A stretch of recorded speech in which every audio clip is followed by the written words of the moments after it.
Hey guys, and welcome to my Neon Ninja movement speed build guide. In this guide, I'm going to be talking about the movement speed build for the Neon Ninja, and basically just go very slow and in depth with everything you want to know about this class, because I've already done this video before, but it was a little rushed, and I feel like I should go a little bit more in depth with this build. So the first thing we're going to go over is the gear, and I'm going to give a disclaimer right at the start so you don't get 5 minutes in and you think you don't want to play this class anymore. So first things first is you want around 90% critical hit or above. That is my minimum threshold. I would not play this class below that just because you aren't going to be as efficient. This class is all about efficiency, and with that being said, it is the most endgame build you can get. You can't go into this build with 70% critical hit and think you're gonna out farm anyone else. The only way you're gonna take this build to its full potential is if you have 90% critical hit plus on just base gear with no critical hit on your weapon, no critical hit on your ring, no sure strike, just flat out all gems you want 90% critical hit or above. If you're below that, you can still play the class. I always get that question like, can I play the class even if I don't have this much of X stat? You can still play the class, but if you're going straight up for efficiency purposes, you're just thinking like, I just want to go as fast as possible, I don't want to waste any time, then you might as well play a Shadow Hunter if you're below 90% critical hit. You might get away with it at 80% critical hit, but even then, 20% of the time, every few dungeons, you're gonna take a while killing that boss. So definitely 90% plus, that is my minimum, I would say, with just straight up all gems. Basically, this entire build is straight from all gems. You're not going to get your stats anywhere besides gems. So with that out of the way, let's go over your gear. So you want these stats exactly as I say. If there's no, what if I switch this with this? That doesn't exist with this build. If you want to use this build, this is exactly what you want. You want movement speed, magic find, and critical damage on your hat. I'm assuming you're farming Uber Worlds with this build, because this build is not meant for Shadow Towers. You have a much better build for Shadow Towers, which is what I went over yesterday. For this build, you want magic find, critical damage, and movement speed. Next up is your weapon. So my weapon is a little bad. I am waiting for the second set reroll, but basically you want critical damage instead of the attack speed that you see there. You want critical damage, jump, and movement speed. You need jump and you need movement speed. Obviously this build is based around movement speed, but that jump I'll be going over in a second on why that is very, very important. And then for your face, you want movement speed, physical damage, and critical damage. You do want to be one-shotting the bosses. Once again, this build will not shine unless you're one-shotting everything in the game. So you do want that physical damage, and you do want critical damage and movement speed. Your ring, you can go with Magic Find, and then your ally, you want Shock. So you are going to be losing a lot of stats by using Shock, but obviously that Magic Find is what you want, and then movement speed, or Magic Find on your ring as well. And then you want Trailblazing, Death Defying, and Martial. All three are just as important as one another. You don't want to be missing any of these. You're going to be getting one shot with this build if you actually have full DPS gems, so you do need Death Defying, and then obviously Martial to one-shot everything, and then Trailblazing to move faster. And then for your gems, you want basically just physical damage, critical hit, and critical damage on all of your gems. If you're like me and you're very unlucky, you will have empowered gems that have max health on every single empowered gem. So this is basically where I'm missing all my stats, is in my empowered gems. If you can get a pyro disc, I would say you go with the pyro disc that's physical damage, critical damage, and say max health, or even health regen. If you can get a pyro disc that just has at least 2 DPS stats and is a stellar, I would actually use it over a triple DPS stat stellar for the purposes of this build, just because whenever it does proc, it only has a 10% chance of proc, but once it does proc, you will have a very large boost of speed. So I would definitely take pyro disc. I do not have one because I'm not lucky enough, but if I did have one, I would definitely use it. Even if it was like a 2-star and it rolled physical damage, critical damage, I would still use it over my 3 stars. So these are the stats that you will expect. Once again, I don't have the perfect, empowered gems. So you will, if you do have perfect gems, you will have around 110k physical damage. You will have 93 movement speed. That's the max movement speed you can get just standing still. You'll have 30 plus jumps based off of how many dragons you have. I am missing a couple, so I think you can get like 38 to 40. I don't know, but I personally have 35, and that's more than enough. You will have 90% plus critical hit. If I had, critical hit on that one gem that I'm missing, I would actually have 106%, so that's what you will be expecting if you have perfect gems. And then critical damage, I'm obviously missing it on both my weapon and my gem, so you'll have around 1.2k critical damage. And then obviously Magic Find, you want to stack as much as that. Once again, I'm missing a couple of dragons, that's why I'm not maxed. So those are the stats that you can expect. So that's pretty much it for these stats. Next up, we're going to go over the movement of this build, because that is one of the most important things about this build, is it being faster than every other build. And the way you achieve that is from your right click, basically. Your right click is percentage based, but if you have max movement speed, it's flat out going to be 149. So you gain 46 movement speed by using your right click. You can see I was 93, right click, and now I'm 139. So that was 46 movement speed I just got from that. So, well, this map is pretty cleared. So your right click is one of the most important things. You do not want to be running around without your right click, because first of all, you move faster than a mount just by, being standing still, because you have 93 movement speed base. And then when you right click, you're moving faster than wings plus like half of a mount, because a mount is 90 movement speed and wings are 100, and you're moving at 139. If you have power disc, you actually get to like 169. So it's pretty fast. It's the fastest you can get in the game. So you always want to be using your right click. One suggestion that I can make is, if you are being as, focused as possible, is count to 3 in your head. Just a quick 1, 2, 3, right click, 1, 2, 3, right click, because it only lasts 3 seconds. And if you time it perfectly, you'll get used to it over time. Like, I have like 1,000 hours farming on this guy, so I've definitely gotten used to it. But you'll just get used to it over, a course of maybe like 20 hours of farming. Just count 1, 2, 3, right click, 1, 2, 3, right click, because you want to be as efficient with your right clicks as possible. If you're missing, a couple seconds each time you right click, that'll add up over time. If you're farming for 20 hours and every 3 seconds you're missing a second, that will add up significantly. So I would highly suggest getting used to your right click length. And then also, another thing that a lot of people suggest, which I don't suggest, is when you're using your right click, a lot of people suggest going backwards. So you can do that just by like turning around and then right clicking, turning around, right click, turn around, right click. You do get that little boost of speed, but the thing when you do this is you can't see what are they called, the field bosses. So that's why I don't suggest it. If you don't care for field bosses, which you should, because a field boss is literally a dungeon. If you're farming dungeons, you might as well kill field bosses because they're faster, right? So if you see a field boss, like if you're doing this and you see a field boss, it's going to be far away, because you have to get past it, and then you have to be like, oh wait, now I need to turn around. If you're looking forward, please don't kill it. Okay, I was gonna show an example and I almost killed it. Good thing I went over its head. If you're moving forward, sure, you stop every few seconds, but you can see it. You just plop down right on top of it, and then you kill it. When you're going backwards, you have to turn around, and that takes up those seconds that you would be going forward anyway. So I guess it's just a personal preference. Now that I'm thinking about it, you can do whichever one you feel is faster. I feel like looking forward and looking where I'm going, knowing exactly where to blow a hole through a dungeon, because again, if you're going backwards, where's the dungeon at, right? You have to turn around, look at the dungeon. Okay, let's go this way. Where is it? Oh, it's over here. Okay, let's go this way. And then once you get close to the dungeon, you have to turn around, and then say you have to bomb down, and you're up here, you're like, oh, now I need to fall down, and then I have to bomb down here. You know what I mean? So I would suggest just not doing that. If you can get good at it, sure, why not?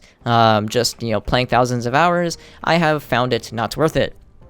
But that's something, that's up to you that you can do. Another thing, the reason why I'm in the Primordial Flame world is because with your right click, you do consume energy.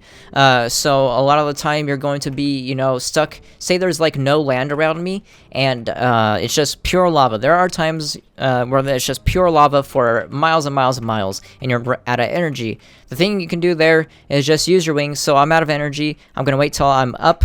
Okay, so now I'm out of stealth mode. I use my wings, and all you need to do is wait for 1. So once I can right-click again, make sure you use your potion before you right-click, because you just saw what happened to me. I'll go over that in a second.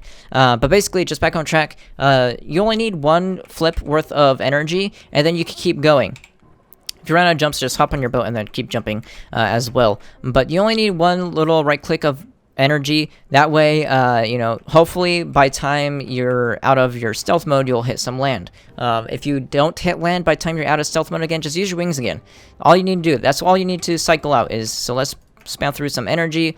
We're running, and then we use our wings, we wait for a little bit of energy, pop our potion, right click, jump a few more times, and then once we're out again, we just use our wings again, and then we wait for a little bit more energy.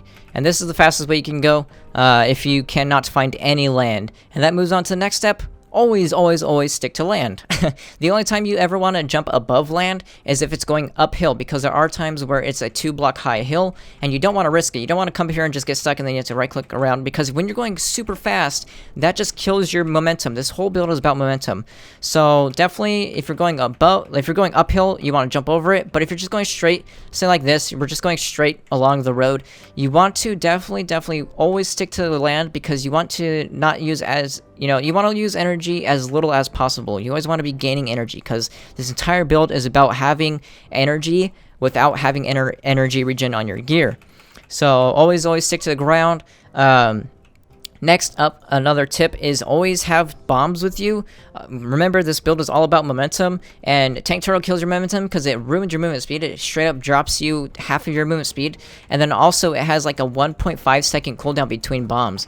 When you're using bombs, there's no cooldown. Just press your bombs twice. Always press twice, and then just go through the hole that you make. If you only use one, 90% of the dungeons are not going to make a hole big enough. So you always want to use 2 bombs every time you press RT. You always press it twice, just straight up twice. Don't even think about it, just press it twice every single time. And then you'll get used to that, and then you can blow through anything. Some dungeons in the air world only take 1, and then you might end up blowing through the floor, but that's only in the air world, and that's very far and few between those dungeons. So just every time, just get used to it. Press your bomb twice.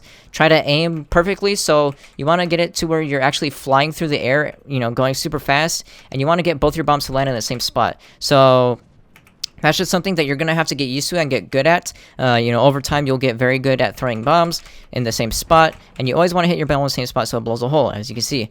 So those are some things you can do. I would recommend to just buy 10,000 bombs. If you're, geared enough to even use this build, I would think you would have enough flux to buy 10,000 bombs. Just buy 10,000 bombs and be done with it. You never have to worry about bombs again, pretty much, depending on how much you farm. I would say I go through about 1,000 to 2,000 bombs a day, playing 12 to 16 hours a day, just straight up grinding all day, every day. So, you could accommodate that to how long you play, and then, how much you farm and stuff like that. But just get 10,000 bombs. That should last you a good while. I don't think anybody plays 12 to 16 hours a day, so that'll probably last you around a month, and you'll be fine there. Another thing that you want to do whenever you're using this build, you're obviously using a lot of potions.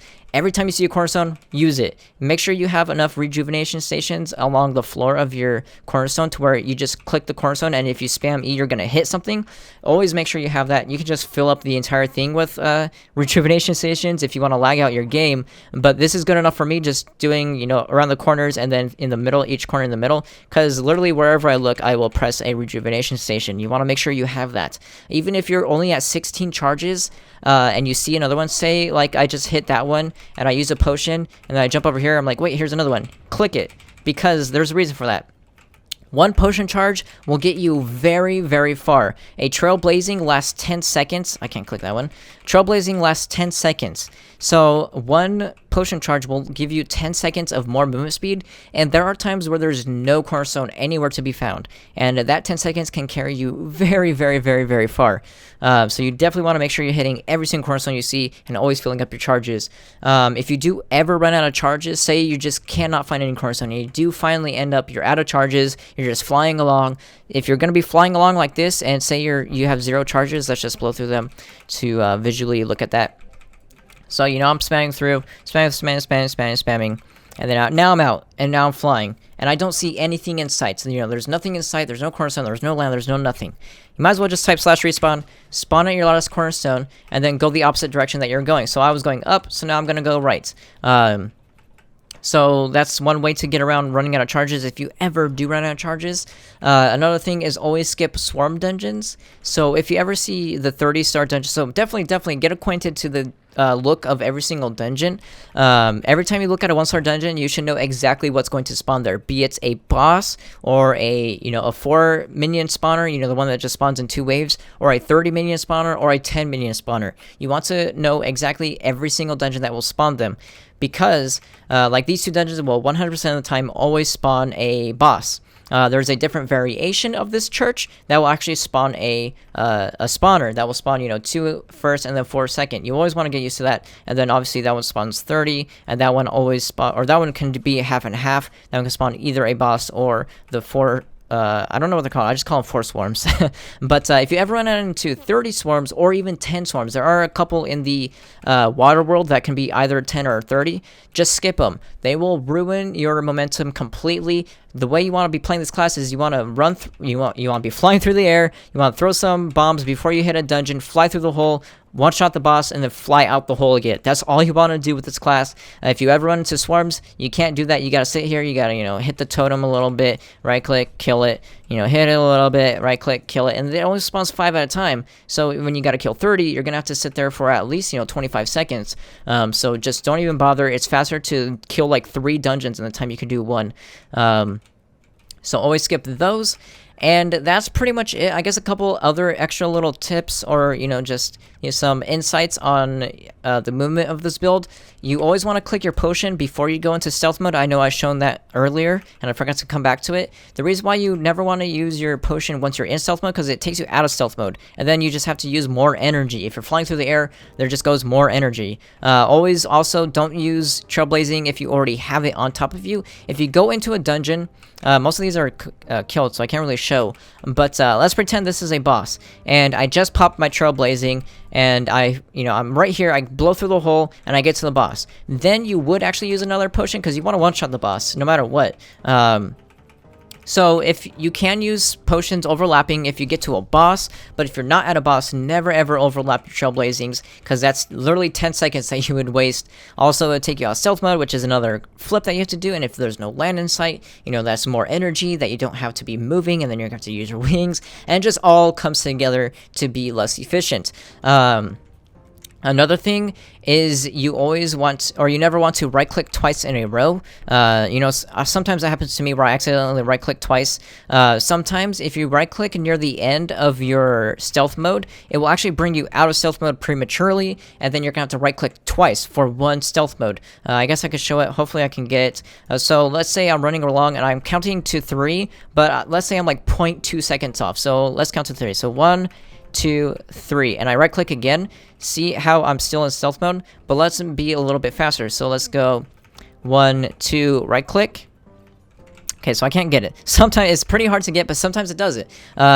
Sometimes it'll actually take you out of stealth mode, and then you have to right click again to get back into stealth mode. I guess I'm just too used to it, and I can't fail it.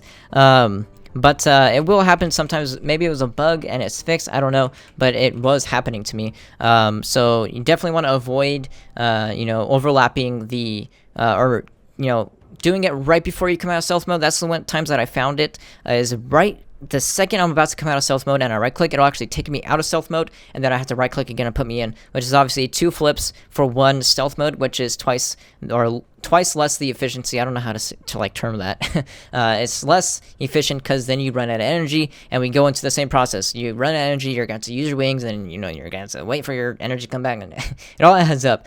And that's pretty much it. I tried going as in depth as possible. I'm like literally thinking right now, like if I'm missing anything. I don't think I am. So hopefully I went over everything. I do have like a little list here to go over some main points, because I've already done this video before, but it was a little rushed. I was literally farming while talking. I was, going as fast as I could while talking. I have many videos on the Neon Ninja if you want to actually see how fast this build will go. Obviously, I didn't show any of that off. But yeah, I have many videos of this build in its like full potential, kind of. I wasn't like full in like music, hardcore, farm mode, but I was, going as, as fast as just like a casual person would be going while, maybe like watching something on the side. So you can check out those videos as well. And yeah, that's pretty much it. I hope you guys enjoyed it. Sorry it was a little long, but once again, it was, trying to go as in depth as possible. But if you did enjoy it, make sure to give it a like, and I'll see you guys next time.